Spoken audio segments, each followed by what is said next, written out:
విరుద్ధనో లేకపోతే మీ party కార్యక్రమాలనో Janasena party కార్యక్రమాలు మిళితమై చేసుకుంటున్నారు. కానీ ఎప్పుడు పాము పక్కన సైలెంట్గా ఉందా? లేదు, బుస్సుమని బుసలు కొడుతుంది. కానీ నిజంగా ఇంకా విషయం ఉందా ఆ కూరల్లో చెక్ చేసుకోవాలి. సో దానికి సంబంధించి ఏమిటి? ఎందుకంటే ఇప్పుడు ఆయన ఈ ఖ్యాతి గురించి క్రెడిట్ గురించి మాట్లాడుతున్నప్పుడు నాకు ఏం గుర్తొస్తుందంటే, ఇప్పుడు నిన్న ఈ లిక్కర్ స్కామ్ దాంట్లో కటక్ లేడీ ఒక ఆవిడ లేడీ డాన్ ఒక ఆమె అరెస్ట్ అయింది. అంతకుముందు అనిల్ చోక్రా ఈడీ అరెస్ట్, ఇంకా ఎంతమంది ఉన్నారు. ఇప్పటికే ఖండాంతరాలు వ్యాపించేసింది ఆ లిక్కర్ స్కామ్. అయినా అవన్నీ పక్కన పెట్టి వీళ్ళు దీని మీద తూట్లు పొడుద్దామని చూస్తారు. సో దీన్ని ఎలాగా ఎదుర్కోవడం అనేది? ఋషి గారు, నేను నిన్న ఒక వీడియో చూడడం జరిగింది. వైట్ ట్రావెలింగ్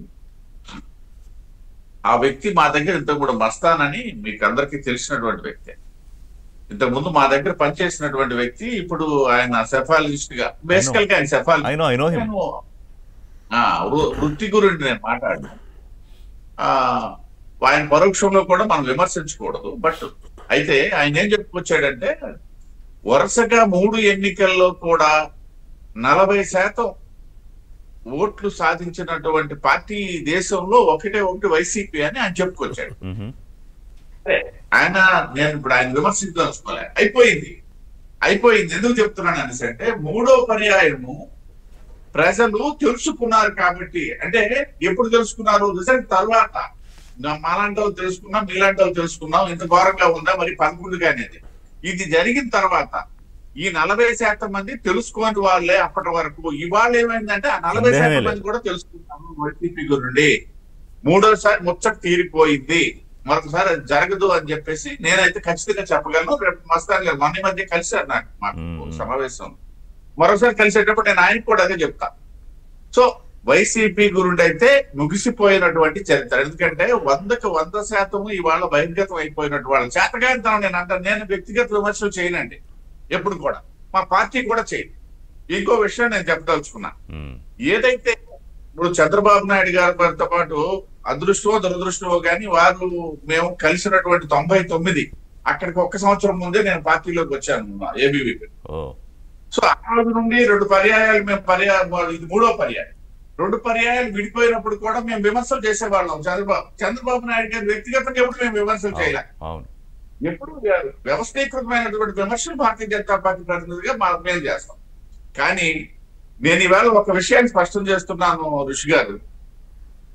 మీరు చంద్రబాబు నాయుడు గారు ముఖ్యమంత్రిగా ఉన్నారు కాబట్టి క్రెడిట్ మీరు అంటున్నారు, లేకపోతే మా అంకవరం గారు అంటున్నారు, లేకపోతే సాగర్జీ అంటున్నారు. కానీ నేనైతే మేము ఉత్తరాంధ్ర ప్రజల తరపున నేను చెప్తున్నా, ఈ క్రెడిట్ మాత్రం ఖచ్చితంగా లోకేష్ గారికి వెళ్ళాలండి. వెళ్తుంది కూడా. ఏదైతే హైదరాబాద్ ఐటీ డెవలప్మెంట్ చంద్రబాబు నాయుడు గారి పేరు, విశాఖపట్నం ఐటీ డెవలప్మెంట్ ఖచ్చితంగా లోకేష్ గారి పేరు శిలాశాసనంగా ఉంటుంది. ఎందుకు నేను చెప్తున్నానంటే, గత యోగా డే సందర్భంగా ఒక ప్రధానమంత్రి వచ్చేటప్పుడు ఏదైతే ఒక హోటల్లో నేను లోకేష్ గారిని కలవడం జరిగింది. కలిసినప్పుడు కొన్ని విషయాలు ఒక 10 నిమిషాలు మాట్లాడుకునేటప్పుడు నేను వారితో చర్చించాను. అయ్యా, మాకు ఒక అపవాదు ఉంది, గతం నుండి కూడా అమరావతి మా విశాఖపట్నం చూడట్లేదు అన్నటువంటిది. అనేసి అంటే తిరుపతిరావు గారు నెక్స్ట్ మీ విశాఖపట్నమే నెంబర్ 1 అన్నారు ఆయన. ఇవాళ మా కళలు సాకారమైనటువంటి పరిస్థితి ఇవాళ మాకు కనబడుతుంది. అందువల్ల ఏంటంటే ఈ క్రెడిట్ సరే ముఖ్యమంత్రి గారు పెద్దలు వారి అవునవును ప్రధానమంత్రి గారు చొరవ ఉంది గూగుల్ రావడంలో, అలాగే ముఖ్యమంత్రి గారి విజన్. మీరు అన్నట్టు లోకేష్ గారు ఇంకా వెంటబడ్డారు, 13 నెలలు వెంటబడ్డారు ఆయన గూగుల్ వెనకాల. ఋషి గారు నేను ఇంకోటి పట్టుకోవడం మీకు కోట్ చేస్తున్నా. ఏదైతే ఒక సందర్భంలో ఒక సమావేశంలో నాకు గంటకి గుర్తులేదు, ప్రధానమంత్రి గారు వేదిక మీద లోకేష్ గారికి ఏమన్నారు, మీరు కలవమంటే రావట్లేదు ఢిల్లీకి అని చెప్పేసి. తర్వాత 2 పర్యాయాలు 3 పర్యాయాలు ప్రధానమంత్రి గారిని కలిసి సాధారణంగా ఏమనుకున్నాం, వారు అన్నారు కాబట్టి మీరు కలిశారు అనుకుంటున్నాం. కానీ ఒక లాస్ట్ సారికి అనుకుంటాను కుటుంబంతో సహా వెళ్ళారు. కానీ అది కూడా ప్రధానమంత్రి రమ్మన్నారు, మీరు ఫ్యామిలీతో రండి అని ఇన్వైట్ చేశారు.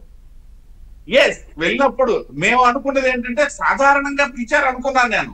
కానీ లోకేష్ గారిలో ఉన్నటువంటి ప్రతిభ, పట్టుదల, ఇవాళ రాష్ట్రానికి కోసం చేస్తున్నటువంటి కృషి ఆధారంగా మాత్రమే ప్రధానమంత్రి గారి పిలుపు. ఆ పిలుపు, ఆ చర్చల అనంతరం జరుగుతున్నటువంటి డెవలప్మెంట్స్, గూగుల్ అయితేనేమి ఇవాళ ఈ 13,25,000 కోట్ల పెట్టుబడులకు సంబంధించినటువంటి ఎంఓఈలు అయితేనేమని చెప్పేసి నేనైతే సో అంటే భావిస్తున్నా. In one single statement Lokesh will be the future of AP అని చెప్తారా అని చెప్పదలుచుకున్నారా? నేను అంటే భవిష్యత్తు నేను ఫోర్కాస్ట్ చేయను, ఓకే. కానీ నేను ఒక్క విషయం చెప్పగలను.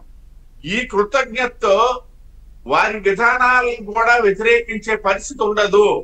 వారికైతే మాత్రం రాజకీయాల్లో మంచి భవిష్యత్తు ఉంటుంది. ఎందుకంటే రేపు ఏం జరుగుతుందో చెప్పలేదు సార్. వరకు మేము కలుసుకునేటప్పుడు చంద్రబాబు నాయుడు ఖచ్చితంగా నెక్స్ట్ సీఎం అనే మేము అనుకున్నాం. సరేలేండి, అవి రాజకీయాల్లో ఉంటాయి అనుకోండి. సో తెలుసు కదా. అవును.